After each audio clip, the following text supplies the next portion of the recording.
오늘 주신 하나님 말씀 함께 보도록 하겠습니다. 구약성경 민수기 20장 7절에서 13절까지의 말씀 함께 보겠습니다. 민수기 20장 7절에서 13절까지의 말씀입니다. 20장 7절에서 13절까지의 말씀, 우리 같이 한 목소리로 읽도록 하겠습니다. 여호와께서 모세에게 말씀하여 이르시되 지팡이를 가지고 내 형 아론과 함께 회중을 모으고 그들의 목전에서 너희는 반석에게 명령하여 물을 내라 하라. 내가 그 반석이 물을 내게 하여 회중과 그들의 짐승에게 마시게 할지니라. 모세가 그 명령대로 여호와 앞에서 지팡이를 잡으니라. 모세와 아론이 회중을 그 반석 앞에 모으고 모세가 그들에게 이르되 반역한 너희여 들으라. 우리가 너희를 위하여 이 반석에서 물을 내려 하고 모세가 그의 손을 들어 그의 지팡이로 반석을 2번 치니 물이 많이 솟아나오므로 회중과 그들의 짐승이 마시니라. 여호와께서 모세와 아론에게 이르시되 너희가 나를 믿지 아니하고 이스라엘 자손의 목전에서 내 거룩함을 나타내지 아니한 고로 너희는 이 회중을 내가 그들에게 준 땅으로 인도하여 드리지 못하리라 하시니라. 이스라엘 자손이 여호와와 다투었으므로 이를 무리바 무리라 하니라. 여호와께서 그들 중에서 그 거룩함을 나타내셨더라. 아멘. 오늘 민수기 20장 7절에서 13절 말씀 가지고 끝까지 엎드려 거룩함을 나타내라 라는 제목의 하나님 말씀 함께 나누고자 합니다. 우리 옆에 있는 분들하고 한번 인사할까요? 이번 한 주도 정말 수고 많으셨습니다.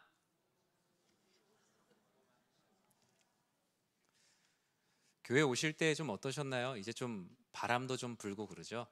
네, 이제 이 더운 여름도 나중에는 더웠으면 좋겠다라는 이제 점점 추운 날씨들이 올 텐데 더운 여름 나시느라고 너무 고생하셨습니다. 환절기 가운데 건강에 유의하셔서 또 가을이 앞으로 주는 가을이 주는 하나님의 은혜도 또 늦여름이 주는 하나님의 은혜도 충만하게 누리는 우리 성도님들 되시길 진심으로 축원합니다.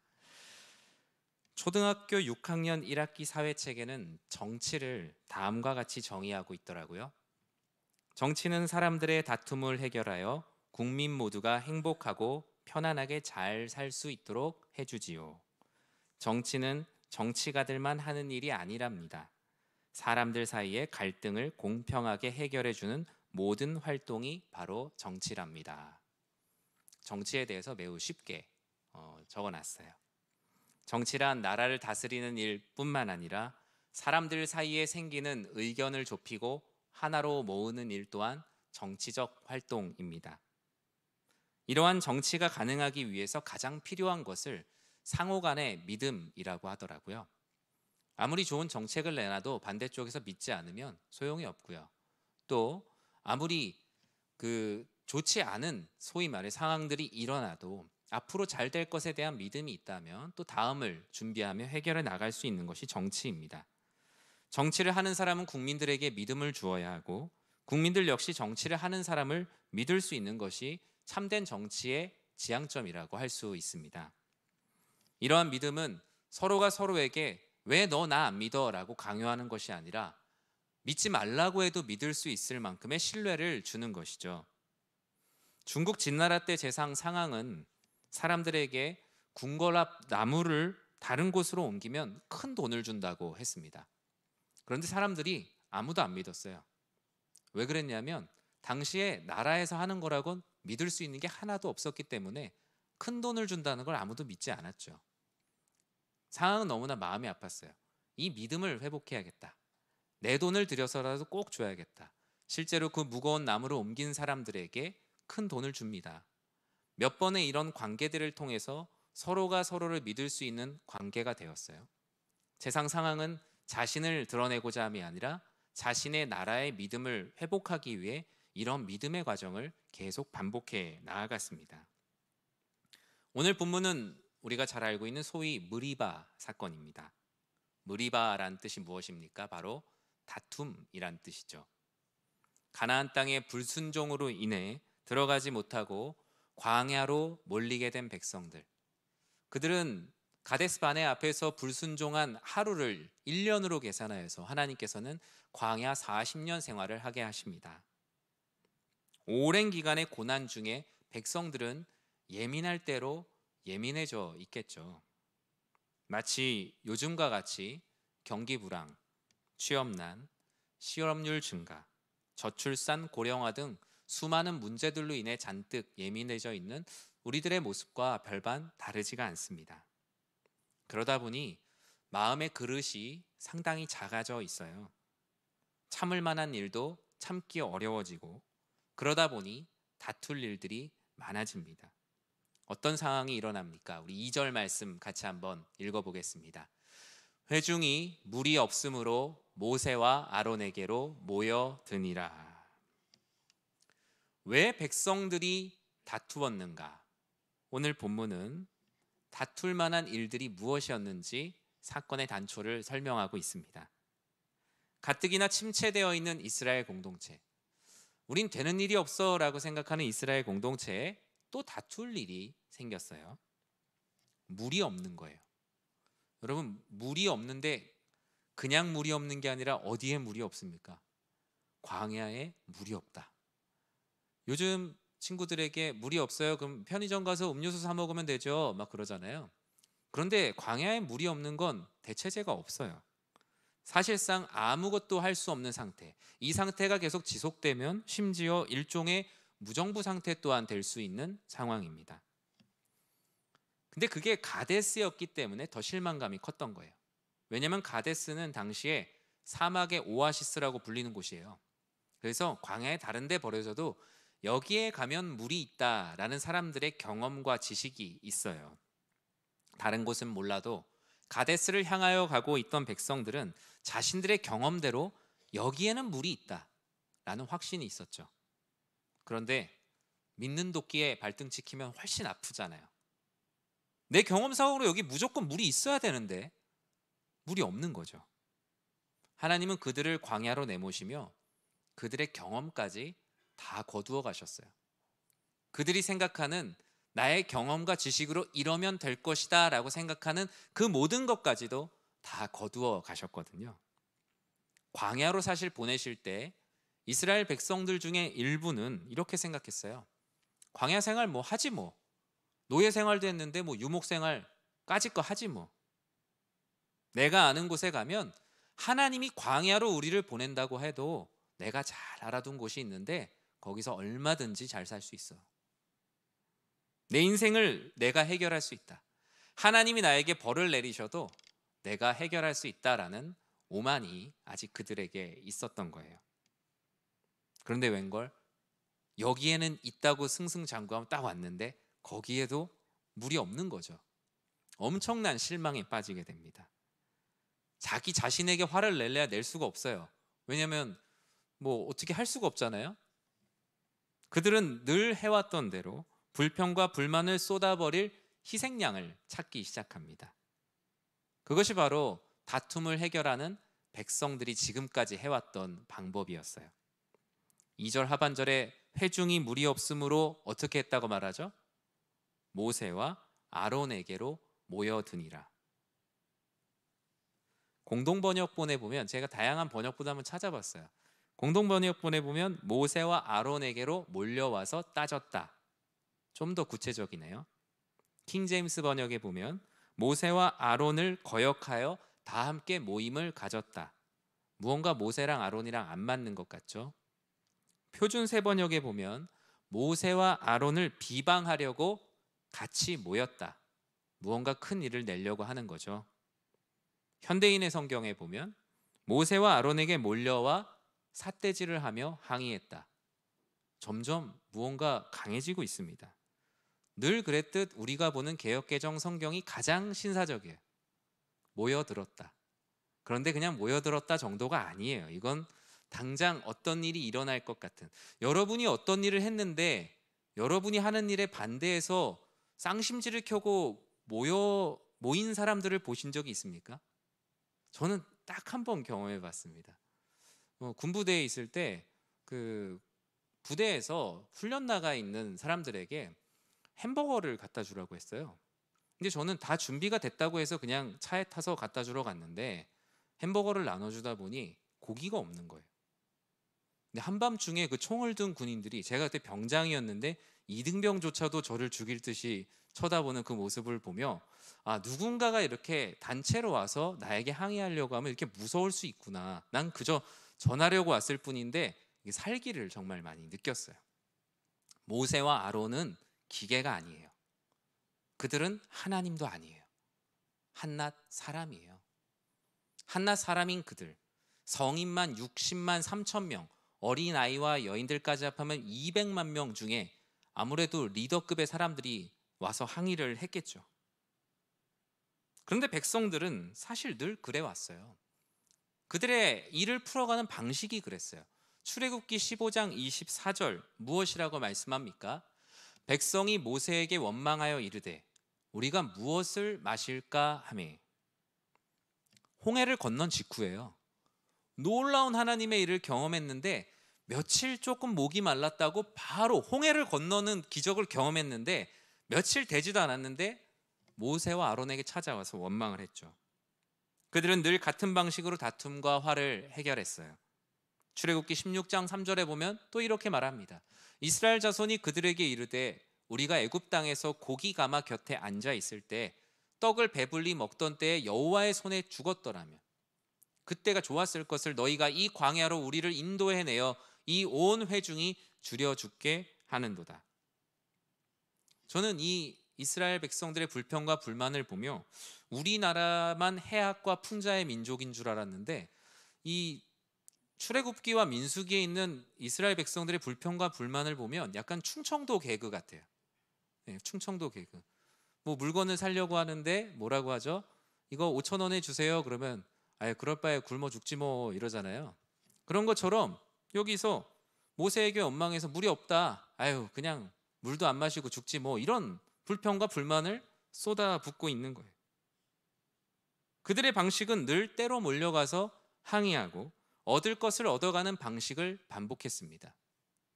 하나님 앞에 악성 민원인이 점점 되어가고 있어요.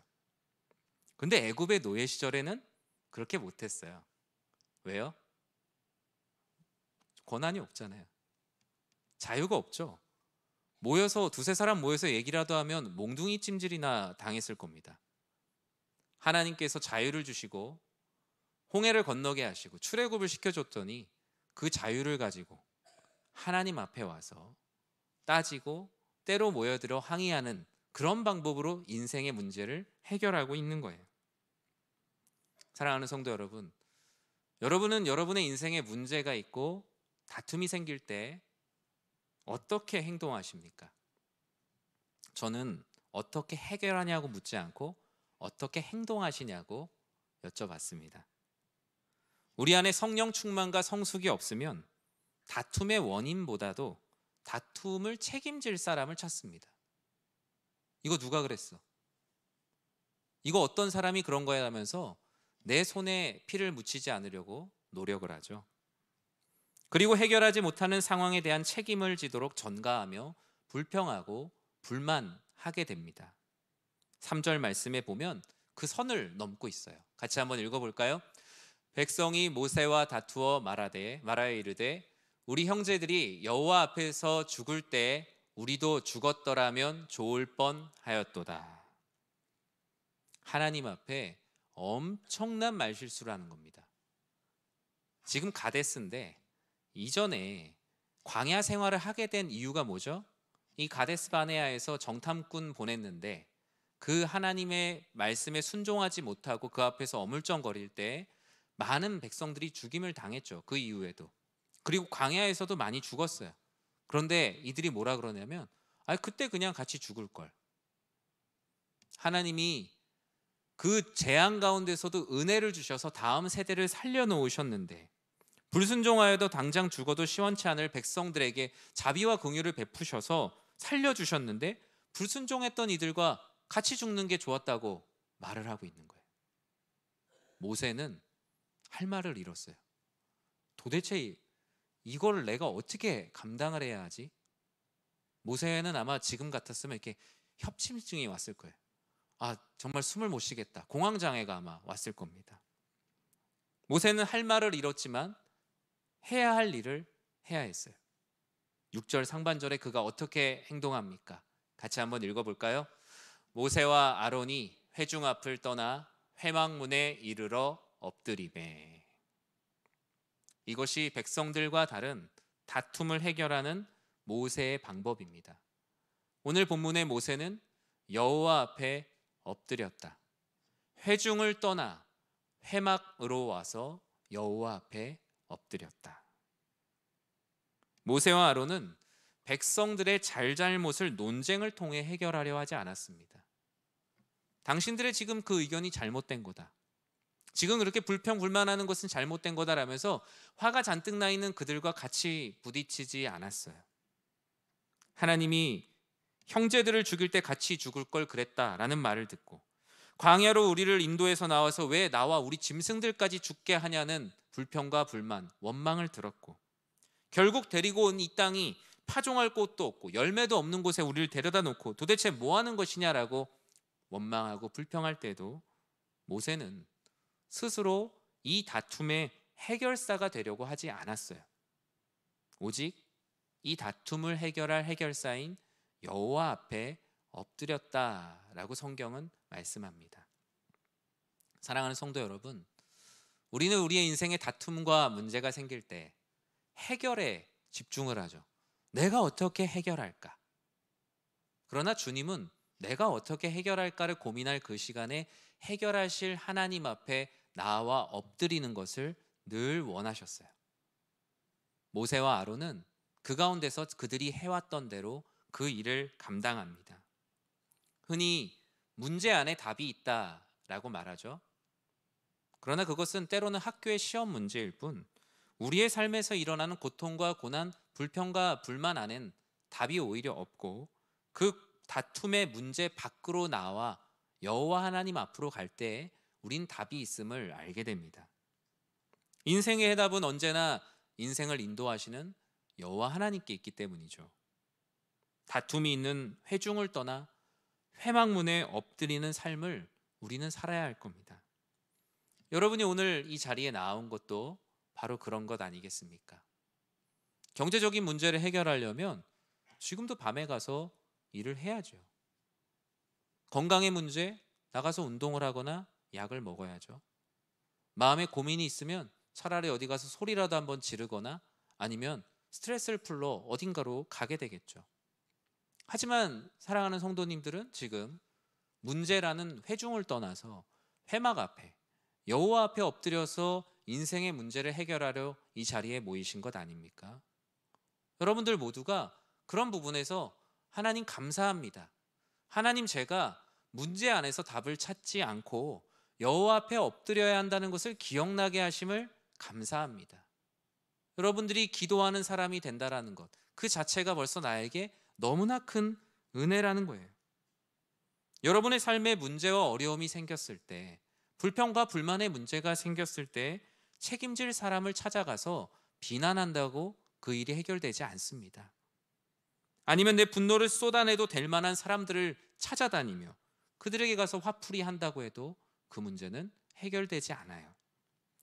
모세와 아론은 백성들 사이에서 지금껏 계속되고 있는 이 만성적인 문제, 이 미성숙과 하나님을 불신하는 흐름을 끊어내야 했어요. 그들이 늘 그랬던 해결의 방법, 여호와 앞에 엎드리는 것으로 자신들 앞에 와서 항의하는 이들의 모습을 끊어내고자 합니다. 그러자 어떤 일이 일어납니까? 우리 6절 말씀 다시 한번 읽어볼까요?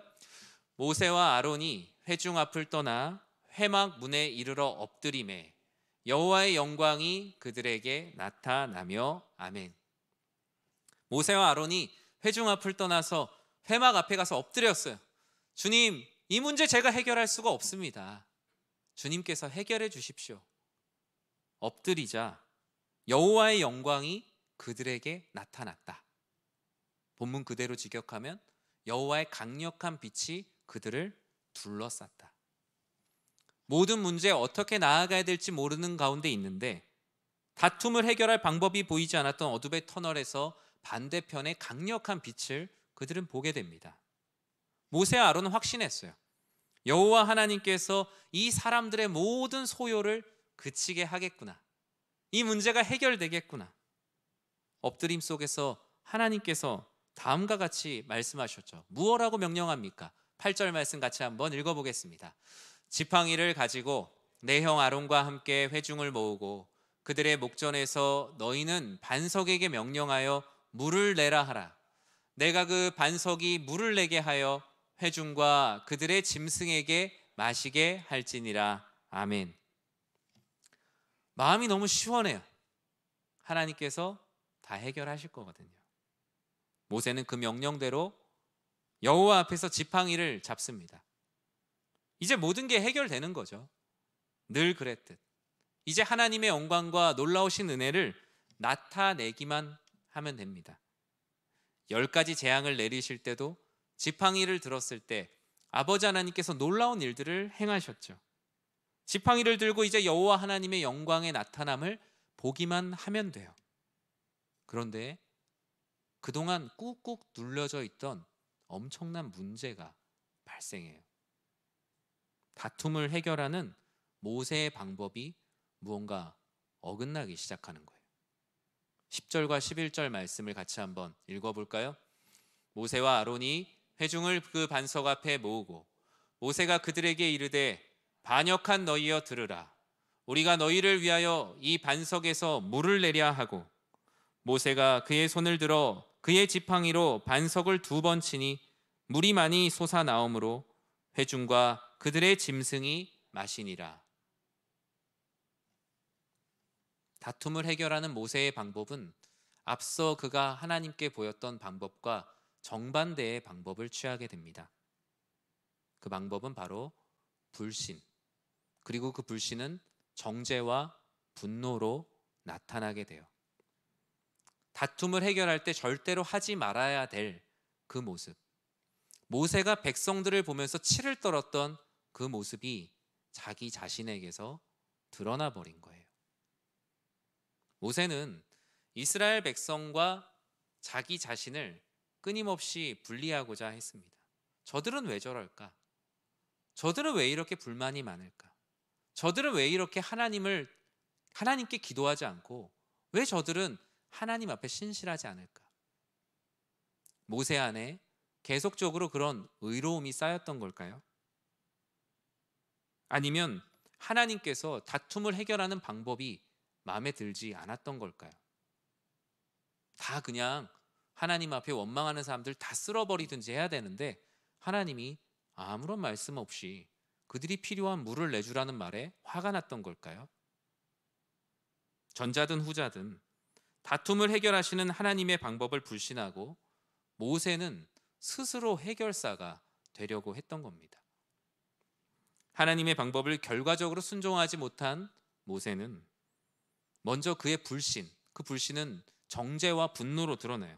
모세가 회중들을 모았어요. 하나님 뭐라 그러셨죠? 아무것도 묻지 말고 반석에 물을 내라 라고 명령해라.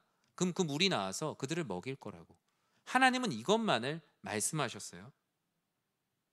하나님이 모세에게 명령하신 다툼을 해결하는 방법에는 분노도 정죄도 없었어요. 때로 하나님께서 직접적으로 화를 내시는 장면들도 있고 이것이 죄다라면서 그들을 쓸어버리던 때도 있었지만 이번에 모세에게 주신 하나님의 방법은 정죄와 분노가 아니며 하나님은 분명히 화가 나셨지만 하나님은 백성들의 죄를 책망하는 정죄와 분노의 채찍보다는 이번에 이것만큼은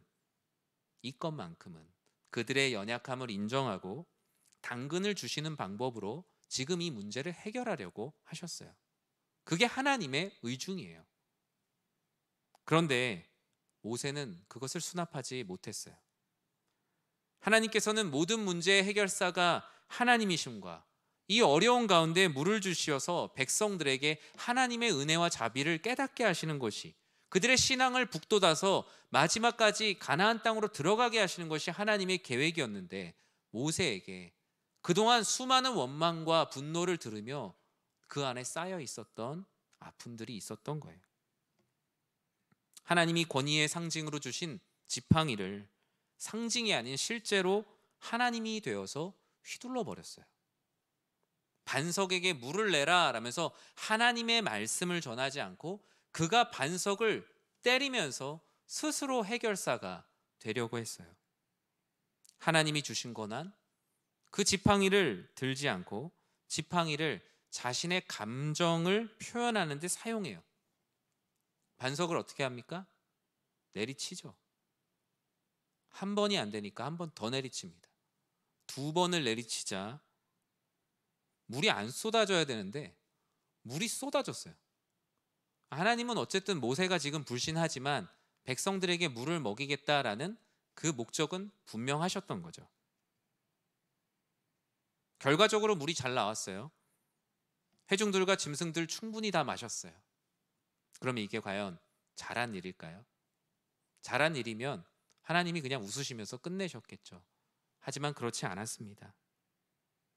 하나님은 우리의 문제와 다툼 속에서 우리가 스스로 해결사가 되려고 하지 말라라고 말씀하세요. 왜 그렇습니까? 모든 사람은 하나님을 의지 않고 스스로 해결사가 되면 될수록 금방 스스로 있는 자처럼, 즉 하나님처럼 행동하려고 하기 때문이에요. 하나님은 스스로 있는 자처럼 행동하는 모세를 경계하셨고 모세와 아론의 죄가 무엇인지 12절에서 정확히 말씀하셨어요. 그 죄가 무엇입니까? 같이 읽어볼까요? 여호와께서 모세와 아론에게 이르시되 너희가 나를 믿지 아니하고 이스라엘 자손의 목전에서 내 거룩함을 나타내지 아니한 고로 너희는 이 회중을 그들에게 준 땅으로 인도하여 드리지 못하리라 하시니라. 하나님께서 모세를 꾸짖으신 이유, 너는 왜 나의 방법에 순종하지 않았느냐? 내 방법이 마음에 들지 않는다고 해서 너가 왜 너의 혈기로 그 모든 일을 행하였느냐? 왜 스스로 해결사가 되려고 하느냐? 해결사인 나를 나타내려 하지 않고 왜 스스로 해결사가 되려고 했느냐? 너는 내가 정죄하지 않는 나의 백성을 향해 왜 분노하고 내가 사랑하는 나의 백성을 향해서 내가 하지도 않은 말로 왜 반역자라고 하느냐? 왜 이스라엘 자손의 목전에서 여호와의 거룩함을 나타내지 못하고 오히려 너의 분노와 정죄를 그들에게 드러내었느냐? 하나님은 이곳의 이름을 무리바라고 하게 하셨습니다. 그리고 그 이유를 이렇게 말씀하고 있죠. 뜻은 다툼이지만 본질은 그겁니다. 너희는 다퉜지만 나는 너희에게 거룩함을 나타내었다. 그것이 바로 무리바라는 이름의 본질입니다. 말씀을 맺습니다. 우리의 삶은 다툼과 문제의 연속이죠. 하나님은 모세가 처음에 다툼을 대면하고 나서 스스로 하나님 저는 해결사가 될 수 없습니다. 하나님 도와주십시오 라면서 회막으로 나와 엎드렸던 그 모세의 모습을 사랑하십니다. 하나님이 모세에게 그 문제 해결하지 못했다고 한 번도 뭐라고 하신 적이 없었거든요. 다만 여호와 앞에 엎드리지 않고 문제를 해결하고 할 때마다 하나님은 그곳에 큰 벌을 내리셨어요. 백성들이 불안해하며 여호와 앞에 엎드리지 않고 금송아지 앞에 엎드릴 때 하나님이 벌을 주셨죠. 다툼의 자리에서 여호와 앞에 엎드리는 자리로 나와 기도하는 그 모세의 모습을 주님은 끝까지 원하셨던 거예요. 모세는 잘 참아왔어요. 그러나 끝까지 엎드리지 못했어요. 앞서 참된 정치에서 필요한 것은 서로에 대한 믿음이라고 말씀을 드렸죠. 하나님은 백성들을 믿었지만 백성들은 하나님을 믿지 못했어요. 하나님은 모세를 믿었지만 모세는 끝까지 엎드리지 못했어요. 그의 감정대로 분노하고 백성들을 정죄하며 자기 반석대로 반석을 내리쳤어요. 모세는 자신의 모습 속에서 백성들과 다름없는 자신을 발견하게 됩니다. 그는 무리바라는 이름을 들을 때마다 억울함보다는 내가 하나님을 대역하여 하나님을 대면하여 하나님의 뜻을 거역했음에도 불구하고 나를 살려주신 은혜의 자리로 그는 무리바를 기억하게 됩니다. 사실 저는 어릴 때 이 말씀을 들으면서 하나님이 되게 야속하다라는 생각을 했거든요. 와, 계속 잘했는데 한 번 이랬다고 이렇게 자기 사람을 못 챙기나라는 생각을 했습니다. 그러나 모세가 하나님 앞에 지은 죄는 백성들이 그동안 하나님 앞에 지어왔던 죄들의 응축된 죄였어요. 그 역시 여전히 이스라엘 백성이요 죄인이고 오직 하나님의 은혜가 아니면 구원받을 수 없다라는 것을 모세는 뼈저리게 깨닫게 되는 은혜의 시간을 갖게 됩니다. 나만 의로운 사람이 아니구나, 나도 똑같은 죄인이구나라는 큰 은혜를 이 엄청난 일을 통해서 알게 되죠. 그나마 다행인 것은 모세가 여기서 폭주하지 않았다는 겁니다. 여기서 더 가면 어떻게 되겠습니까? 하나님, 어쨌든 물이 나오지 않았습니까? 제가 해결한 것 아닙니까? 성경에는 나오지 않는 이 폭주가 우리들의 삶에 때로 있지 않습니까? 하나님 방법이 있지만 제가 어쨌든 해결했지 않습니까? 그런데 이거 너무하신 것 아닙니까? 우리의 생각 속에서 그렇게 폭주하고 있지는 않습니까? 저도 때로 그런 것 같습니다. 성도님들이 원하시는 교회의 모습이 있죠. 근데 들어보면 제가 해결할 수 있는 문제가 별로 없어요. 그래서 하나님께 나아가서 기도를 합니다. 참 다행이라는 생각이 들어요. 아, 그래, 기도해야지. 하나님께 기도해야지. 그런데 때로는 유혹도 있습니다. 내가 하는 방법이 더 좋지 않을까? 하나님께 기도하기보다 지금 생각나는 걸 빨리 하는 게 더 괜찮을 것 같은데, 충분히 기도하지 않고 방법이 너무나 괜찮을 것 같아서 시작하고 싶은 그 욕구들이 사역을 하다 보면 많은 유혹으로 찾아옵니다. 마치 모세가 하나님이 주신 지팡이를 들었음에도 불구하고 자기 지팡이인 것처럼 휘두르는 우스꽝스러운 모습이 저에게도 충분히 있을 수 있다라는 생각을 이 말씀을 읽으며 하게 됩니다. 여러분에게도 하나님께서 쥐어주신 하나님의 지팡이들이 있습니다. 그래서 우리는 영적인 권위가 될 수도 있고 부모로서의 권위가 될 수도 있고요. 또는 구역장, 교사, 아니면 교회 직분자, 아니면 회사에서의 직책. 저는 우리 교회 또 목사로서 하나님께서 지어주신 지팡이라는 크고 작은 권위들이 있습니다. 그러나 스스로를 조심하지 않고 여호와 앞에 엎드리지 않으면 우리는 우스꽝스럽게 그 지팡이를 휘두르고 있을 것입니다. 유명한 찬양 사역자 맷 레드맨이 20년 전에 낸 찬양 앨범 자켓 사진이에요. 앨범의 제목이 페이스 다운이었어요. 페이스 다운. 페이스 다운을 굳이 번역하면 엎드림입니다. 엎드림. 얼굴을 딱 묶고 있는 앨범 자켓입니다. 이 찬양에서 후렴구에서 이 맷 레드맨은 그렇게 고백해요. 한글로 번역은 안 됐어요. 이 찬양이 좀 약간 멜로디가 우리나라 정서랑 좀 안 맞아서 그런 것 같아요. 그런데 내가 끊임없이 주님 앞에 엎드리고 오히려 더 깊이 떨어진다라는 거예요. 내가 하나님 앞에 엎드리다 못해 더 깊이 하나님 앞에 떨어집니다. 그러할 때 저는 하나님의 놀라운 빛을 보게 될 거라고 끊임없이 맷 레드맨은 찬양해요. 마치 모세가 회중 앞에서의 문제를 해결하지 못해서 쩔쩔매다가 회막 앞에 엎드렸을 때 여호와의 영광과 빛을 보고 하나님께서 하시겠구나라는 것을 깨닫고 기뻐했던 것처럼 말이죠. 사랑하는 성도 여러분, 여러분의 다툼과 삶의 모든 문제, 여호와 앞에 엎드려 거룩함을 나타내시기 바랍니다. 끝까지 엎드리는 자가 여호와 하나님의 거룩하심을 세상 가운데 나타낼 수 있습니다. 여러분, 후회될 때들이 있으시죠? 사람들끼리 만났을 때 내가 조금 더 인내할 걸, 내가 조금 더 주의 이름으로 끝까지 참을 걸, 계속 겸손했는데 마지막에 고개를 한번 들어서 이를 그르쳤던 경험들. 다툼을 일게 한 사람을 하나님은 정죄하지 않으시며 수치를 드러내려고 하는 것이 목적이 아니라, 우리가 잘했다는 것을 증명하는 것이 아니라 거룩함을 나타내지 않으면 그 모든 것이 의미가 없다라고 말씀을 하십니다. 모세와 아론, 너희가 백성들하고 논쟁해서 너희의 말로 이긴다고 한들 그게 무슨 의미가 있겠냐? 하나님의 거룩함을 나타내야지. 그게 바로 너희의 삶의 목표라는 것. 그것을 백성들에게 가르쳐야지. 주님은 모세와 아론에게 말씀한 겁니다. 끝까지 엎드리는 자에게 거룩함을 나타내게 하십니다. 중간에라도 고개를 들면 우리는 금방 정죄와 분노로 우리 안에 뜨거운 불이 있을 거기 때문입니다.